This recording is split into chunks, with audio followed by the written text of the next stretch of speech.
Hi, I'm Pete Miller, President and CEO of the Institutes. We're a global not-for-profit whose mission is to educate, elevate, and connect the people focused on risk management and insurance. You're listening to Predict and Prevent, a podcast that explores how technology and resiliency can prevent losses before they occur.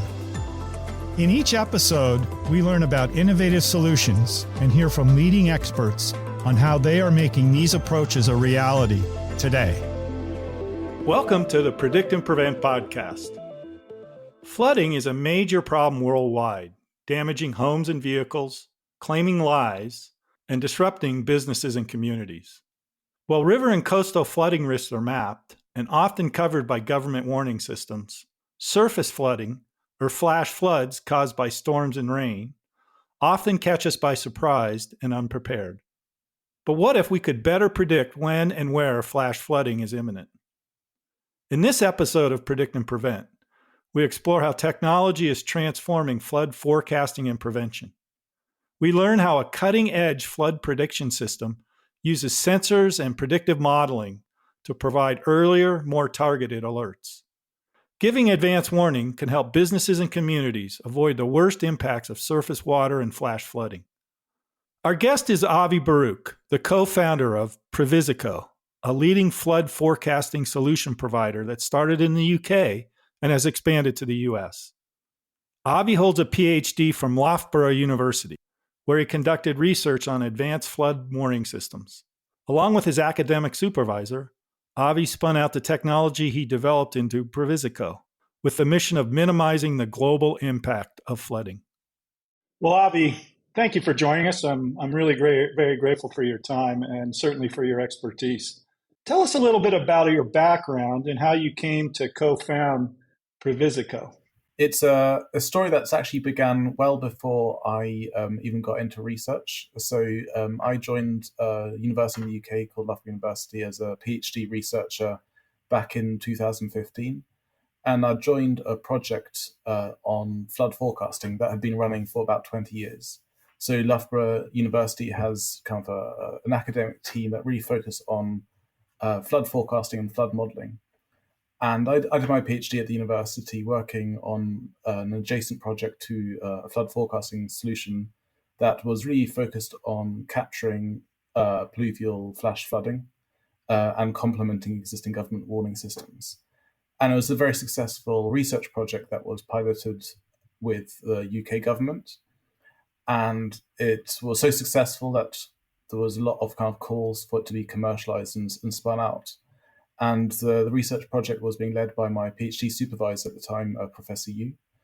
And so having finished my PhD, I and have done some further research on the project, I felt that it was a really important next step was actually to try and commercialize it. A lot of research these days stays on the shelf and doesn't get used, and there's so much coming out of our universities across the globe that could really make a huge difference to people's lives. And so I've been really keen to make sure that actually the output of the technology it gets used. And so convinced him to form a company together. And given that both of us were academics, we've also then brought a CEO in a person called Jonathan Jackson, who's a serial entrepreneur. And together we kind of built the company up really around a mission to minimize the impact of flooding globally. And we do that by providing an early warning to help people take preventative action. So tell me, just as a level set, there's different types of flooding, right? And you're involved in one of them. Can you just describe those different types just so that everybody's kind of on the same page? Yes, of course. So there's three main different types of flooding. There's rivers. So I think we all kind of familiar when river level rises, overtops. Likewise, coastal flooding, particularly across the US, a huge problem, storm surges. But actually the largest flood risk, and in most countries it is estimated to be far more than rivers and the sea combined, is surface water or pluvial flooding or stormwater. It's called different things in different places, but ultimately when heavy rainfall overwhelms local drainage. And the challenge when, if the Mississippi is going to overtop, you'll know about it. There will be really effective government warnings. There'll be advice. There's systems in place. But when heavy rainfall is overwhelming your local drain outside your home, that's when actually that can catch you off guard and can cause all sorts of problems. And so that's a type of flooding which it's the largest flood risk, and it's also the flood risk that catches people off guard most of the time. And that's where we really made sure that we are always complementing the wider government warning systems that are already in place by then capturing those localized floods. So it's that flood I'm sent out in my raincoat with my shovel to clear the drain. I'm very thrilled to do that. That kind of stuff, right? So can you explain your solution and how? And you mentioned earlier you have a flood warning system. How does that differ from other flood warning systems? So there's the flood warning systems most of us will become familiar with is from the government. So the National Weather Service provides weather alerts and also kind of flood warnings if large river systems or coastal storm surges are occurring, there'll be a warning out that these areas are at elevated risk. And so those are really based on kind of gauges on the ground and engineering teams who might be out there in the field who know what's going on.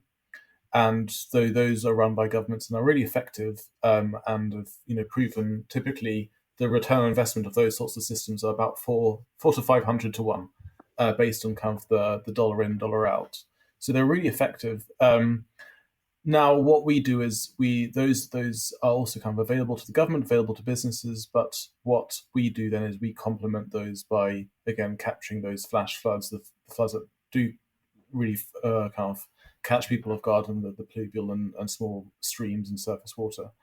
And so the way we do that is using a combination of different technologies, the main ones being live hydrodynamic modeling and also on-site sensors. So we've got our own IoT devices where we're monitoring what's happening on the ground with our own devices as well as other existing devices. And then we're running continuous simulations to be able to forecast exactly where, based on the current conditions, where we expect flooding to occur. So I noticed on your website, one of your testimonials is from a small town, I guess, Wally. Obviously, they're a customer. What is your typical customer? Like, who is your target customer?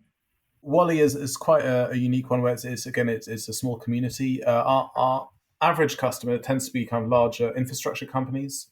So we work with the likes of National Grid, United Utilities, Network Rail, large infrastructure companies, be they kind of water utilities, power, energy. But the thing we noticed straight from day one, everyone floods. And everyone wants to have better warning for floods. And so while our sweet spot has always been kind of the big national infrastructure organizations, actually we also work a lot with real estate and housing. So our largest customer segment is actually social housing. And then we also work with local governments. So that's also a huge sector for us. But then our other sectors will also be retail and real estate and highways. So wherever flooding occurs, we get a lot of inbound interest from all sorts of different parts. Great. So when we think about early warning, and our podcast here is about predict and prevent. So how early are you able to give warnings of potential flooding? Like what kind of time frame? So our standard solution is really to provide up to 48 hours, so 2 days flood forecast ahead of time. That's using kind of rainfall and modeling. But what we're also able to do now is also provide a lot of really useful insights based on our on-site instrumentations, our sensors, to be able to indicate actually is this location now actually at an increased risk than it normally would be. But our standard solution provides up to 48 hours warning ahead of time, which is, I think, what most people really need to start preparing. So I imagine it's a series of overlays, right? It's like this sort of piece of real estate, if you will. This location is more prone to flooding, and that's one sort of view on it. And then you have other views on top of it, like the weather and stuff like that. Is that kind of the way that works? So there's a little bit about the history, but the challenge with all history is, again, we are living in a very changeable world, and what used to flood actually might not always be what's now going to flood in the future. So just because your property might not have flooded in the past, actually it still means it might be at quite high risk. So we're running continuous models ahead of time using event-specific modeling. So you can have situations where actually less rainfall might cause more flooding purely based on where it's falling. So all of our models run event-specific ahead of time. Now, what that means is actually, I mentioned the 2-day lead time is kind of what the forecasting can provide up to that level. But actually, a lot of the time too, you will just have really short, sharp cloud bursts, and these can cause flooding that actually can only be predicted 3 or so hours ahead of time. So it's really very much weather dependent, particularly on how much lead time we're able to provide. The recent flooding in Dubai, Yeah. was that surface flooding of the sort that you would have been able to predict, or is that? I don't know what the nature of that flooding was. So yeah, that was intense rainfall, completely overwhelming the local drainage systems and causing streams and rivers. So that is our sweet spot, those sorts of floods. So that's where the government may have known that there was heavy rainfall forecast, but they might not have known exactly where it would flood. Using modeling, you can then predict exactly which specific locations are at immediate risk. And then using sensors too, you can then understand exactly what's happening where and at what time. So that there would have, if you were to have contracted with the Dubai government, you would have installed a series of sensors and done some real-time mapping, right? Yes. We were not there at the time. So we're not currently live in Dubai, but I'm sure we'll be speaking to them at some point. Yeah, it's just been in the news, so I thought, I wonder if that would have been a good application. Yeah. So this is very fascinating to me because obviously flood, as you said, is a huge risk, and the damage from flood monetarily is very significant. As you look out a few years, how do you see your company expanding, and what are what kind of enhancements do you see to the solutions that you have today? So we started off in the UK, and that's still where a large number of our customers are based. But last year we launched in the US and have grown quite quickly. So we're now kind of live across 11 states, and we'll be expanding across the rest of the US. And I mentioned earlier a few of our target customers, some of those core segments. We work very closely in partnership with a large number of different insurers. And the reason we do that is to support their customers. So especially if insurers, we work with the likes of Zurich and Liberty. So when their customers are immediately at risk, we work with them to support them ahead of time with early warning and kind of practical insight on where the impact might occur. And that then causes a win-win because the customer prevents loss, the insurer has a lower overall risk. So everyone's a winner there. Where we are growing very much is on kind of both geographically, but then also working, especially embedding kind of in the wider insurance proposition to customers to ensure that they've got all the tools they need to prevent the loss before it ever occurs. And in terms of kind of the peril itself, there's lots of different drivers of flooding, and there's government warning systems are really effective, but they do have gaps in certain areas. So what we always do is work to complement what is already there. And there's certainly quite a few other kind of areas which still catch people off guard. And those are areas that we're growing into. Let me just dig into how you work with insurers. Like in terms of integration, are there different tools or approaches that you use to integrate? Can you just describe how that works, especially like your warning systems or your warning notifications within their processes? Of course, and it really does vary customer by customer. So the easiest way for a lot of insurers, and different insurers might have different levels of tech stacks available to support customers. So what we often do to get started is an insurer will see our service working for one of their customers and say, well, actually, one of my other customers might actually also really benefit from this. So let's work on a project to support that other customer. And the great thing there is we work directly with the customer. The customer signs up, the customer uses the service, embeds in their operation. So the insurer itself can actually keep can be as hands-on as hands-off as they want. They don't need to be involved at all. But what we do, for example, with Liberty is actually they use our API. So all of our data, all of our insights are available via API.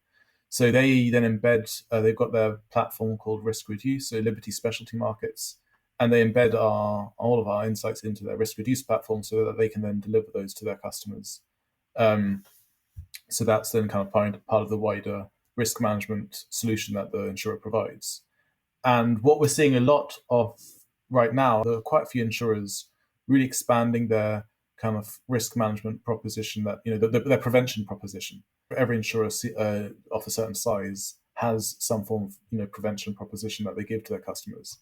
And what we're seeing is just huge demand to support those, because it's really what is starting to differentiate insurers in the last few years, but it's very much an accelerating trend. Yeah, I mean that we very much believe that, right? It's like let's try to prevent things from happening rather than trying to indemnify after the fact, right? Everybody's happier. So what are some of the challenges? Most of the people that listen to this podcast will be in risk management and insurance.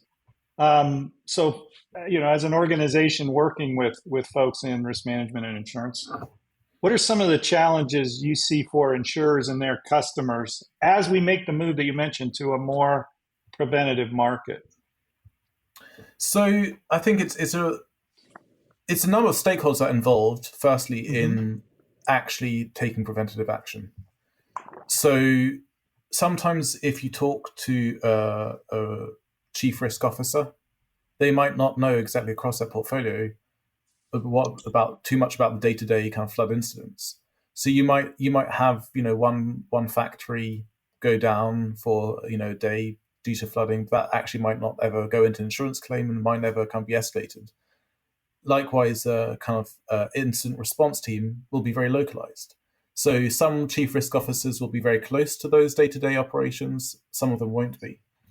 And so you've got kind of maintenance teams, health and safety teams, ops teams really on the ground taking those preventive actions. Then you've got kind of the risk management team and the insurance buyers, who then have their relationship with the insurer. Then you've got the insurer who then normally has been used to dealing with large claims. And ultimately, what you then have is a huge opportunity from the insurer, first of all, to say, well, actually, right now, you have your total cost of risk. You have the incidents that are occurring on the ground that never go to the insurance side. You've got the premium, you've got all of these other, you've got the deductible, you've got all these other costs. We want to grow our proposition to help you well beyond just your insured risk. And that's what a lot of insurers are starting to do. And right now, especially, where they've been at in the last few years is actually not getting too involved with those kind of more day-to-day incidents. And as you do so, you're involving a wider range of stakeholders, especially kind of the on-site ground team. And this is where we've had the most success, is actually getting the solution to the hands of people who are actually then using it operationally. And sometimes that works really straightforward and really kind of simply. Other times, you do need to then talk to the organization, kind of learn a little bit more about who's responding to and where. The challenge is really around getting the solution from the high level kind of insurance risk management and then right down to the end user, the people who are then responding to floods on the ground. And maintenance teams are often the ones who are involved in that, but there's also health and safety, there's ESG and risk management and operations. And often those teams do not normally engage that closely with the insurance buyer. And they should, because how well a risk is managed is all part of how well the insurance buyer then tells their story, presents their risk to the broker, and shows how insurable they are. And so the better you are at risk management, the lower your risk in theory should be. That doesn't always happen because it's all about how you tell your story and how you sell your own risk to your insurer. And that's certainly one thing we've noticed. It's such a huge opportunity for the insurer to get closer, and for organization to those kind of on-site operations teams, and for those teams to actually better align what they're doing to what the insurer wants to see across the organization, and to really support kind of the insurance buyer, because that certainly there's just so much that you can do to showcase and to prove that you've actually reduced and are better managing that risk.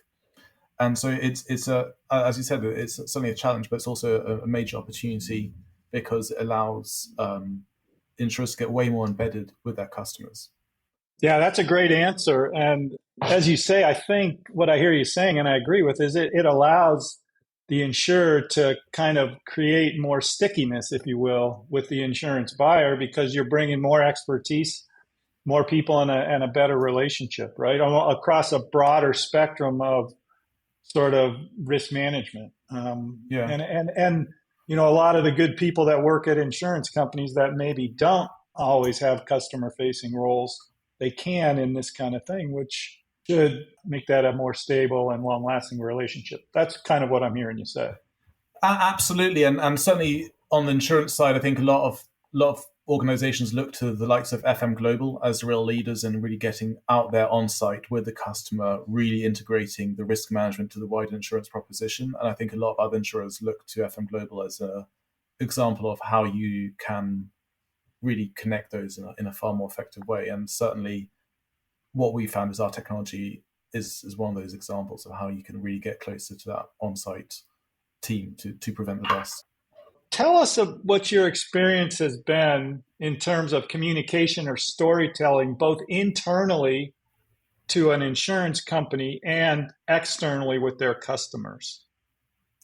Yeah, sure. So, as I mentioned, a lot of the end users will be kind of people on the ground, site managers, operations teams, and what the work that they do on responding to incidents, be they flood, wind, hail, anything, a lot of what they do doesn't always get then escalated back up. And a lot of the time it's because they don't know how valuable their actions are actually across the rest of the organization. And what we see day in, day out is really effective risk management going on. And insurers really wanting to hear about that, but actually that message not always being passed up and down the chain, kind of what exactly insurers want to see and hear from their customers, and the customers realizing what they need to present back to their insurer. Certainly, as you said, risk and prevention is a huge part of the insurer proposition moving forward. But to make it effective, you need to see how well it's being used, and to do so, you need to get closer to the people who will be then using it. And so, I think that there's a lot of opportunity for better communication across the risk management chain on actually how is the risk being managed, how could the risk be better managed, how does that make a difference to the wide insurance proposition, and certainly that is another win-win for both the insurer and the insured, because the better they're communicating their risk, the more likely that they're able to build a better relationship with that insurer. So it's a huge opportunity moving forward, and I think any insurer that's starting to work on prevention in their agenda will be seeing that right now. It's funny you say that, because in the course of this podcast, we talked to several organizations that are doing this type of predict and prevent, and that has been something of a theme. And another way to look at that is, does the leadership of the insurer, who they're very busy doing great work, making a lot of people's lives better and safer, but if they look at this, I think as it's a mindset change that's actually an organizational culture change that needs to be communicated and sort of led throughout the organization. Does that make sense to you? Does that resonate? Yeah, absolutely. And I also think it's a hugely exciting and challenging role to be in the risk management team, because the risk manager, especially chief risk officer, has so many things that they need to focus on, so many risks that they need to address, and some of them will get more stuck in than others, but certainly they need help. That's certainly a common theme, and they need help both from the insurer and they need help from their internal teams. Avi, you mentioned that you recently made the move from the UK to the US. Can you just give us a little more detail? How did that look? Who are you working with, and how extensive is that? As soon as we started the company back in 2019, we grew out in the UK, but we started processing data in the US. So as part of our solution, there's a lot of data preparation and processing to make sure that our forecasting is as accurate as possible. And last year, we finally made the leap and launched in the US in partnership with a number of different insurers. So we're working with both insurers and customers now in the US to reduce the overall risk. And we've had some really good case studies from both New York and other kind of states in the area, use it with both kind of the sensors and the forecasting. And so we're starting to see a lot of growth in that space, particularly across the East Coast. I think your vision of how insurers and their clients will work going forward is exactly correct, in my opinion. And certainly the technology that you've built is sort of a key enabler, I think, for organizations that utilize it in the flood area to kind of realize that vision for the insurer and for their customers. Yeah. So thank you very much. Certainly appreciate your time. This is fascinating to me, I have to say. I went through your whole website and looked at the testimonials, and they're pretty compelling. I would definitely encourage folks to look at your website.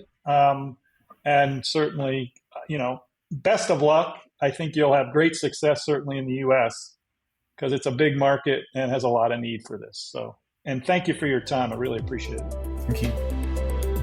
Predict and Prevent is a podcast brought to you by the Institutes.